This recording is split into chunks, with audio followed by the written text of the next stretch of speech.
पिछले एपिसोड में राजेश और उसके दोस्त बहरूच बावला की हवेली में गए थे, जहां अजीब घटनाओं का शिकार हो रहे राजेश गायब हो गया था।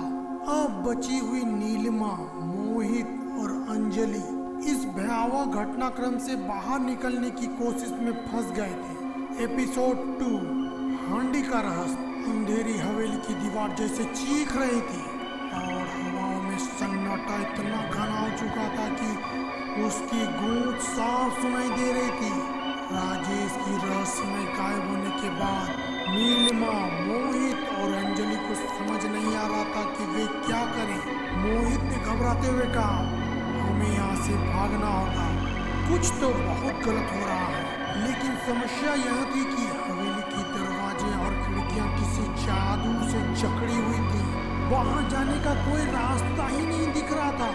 अंजलि की आंखों में साफ डर झलक रहा था, लेकिन उसने खुद को संभाला और कहा, हमें पता करना होगा कि यह सब क्या हो रहा है। नीलिमा ने घबराते हुए कहा, राजेश कहाँ गया? वे साया कौन था? मोहित ने दीपक की रोशनी के आसपास की दीवारों को देखा। उसने कहा, हमें कुछ तो सुराग चाहिए। शायद इस हवेली में कुछ ऐसा हो जिससे हम यह समझ सके कि बहरूच बावला कौन था और क्यों ये सब हो रहा है। वो तीनों एक हॉल की तरफ बढ़े, जहाँ एक पुरानी लकड़ी की मेज पर एक भारी और जंग लगी हांडी रखी थी। उस हांडी पर अजीब से निशान बने थे जो किसी अज्ञात भाषा में प्रतीत हो रहे थे।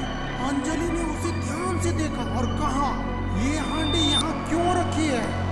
लगता है कुछ तो इसमें छिपा है। मोहित ने हांडी के ढक्कन को हटाने की कोशिश की, लेकिन वो बहुत भारी था।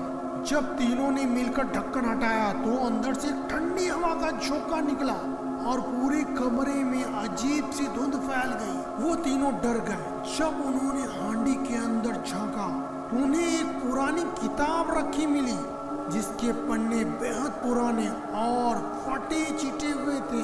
नीलिमा ने किताब को उठाया और उस पर लिखे शब्दों को पढ़ने की कोशिश करने लगी। किताब में एक कहानी थी, बहरूच बावला की जिंदगी। कहानी के अनुसार बहरूच एक साधारण आदमी नहीं था।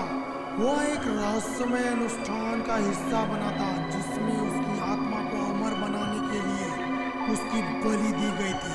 लेकिन अनुष्ठान में कुछ गलत हो गया और उसकी आत्मा इसी हवेली में फंसी रह गई थी, हमेशा हमेशा के लिए। वह अब एक साया बन चुका था और जो भी इस हवेली में आता है वह उसकी आत्मा को अपने जाल में खींच लेती है। उसकी शक्ति बढ़ती है और अंततः वह इस दुनिया से मुक्त हो जाता है।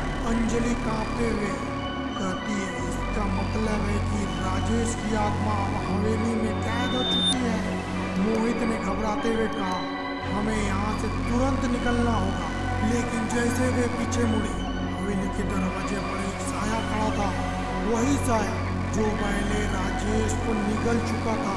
उसकी आंखें जलती हुई लाल और उसका चेहरा विकृत, भयावह, खौफनाक। उसने धीरे धीरे उसके पास आते हुए कहा, तुम लोग मुझे समझ नहीं सकते, अब यह हवेली तुम्हारी कब्रगाह बनने वाली है।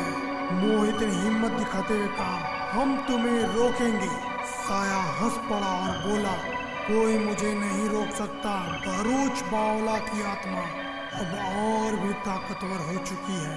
अचानक हवेली की दीवार हिलने लगी और छत से पुरानी लकड़ियां गिरने लगी। ऐसा लग रहा था कि पूरी हवेली जिंदा हो उठी है। तीनों दोस्त भयभीत होकर इधर उधर भागने लगे, लेकिन साया उनके हर कदम पर था।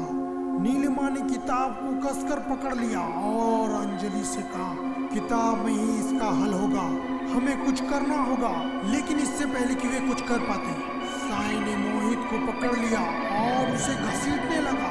मोहित चिल्लाने लगा कि मुझे बचाओ, मुझे बचाओ। अंजलि और नीलिमा ने मोहित को बचाने की कोशिश की, लेकिन साई की ताकत बहुत ज्यादा थी। कुछ ही पलों में मोहित भी गायब हो गया और सिर्फ उसकी चीख हवेली में गूंजने लगी। नीलिमा और अंजलि अब केवल दोनों ही बचे थे और उसके पास समय बहुत ही कम था। बहरूच बावला का साया अब उनके करीब था और उसकी हंसी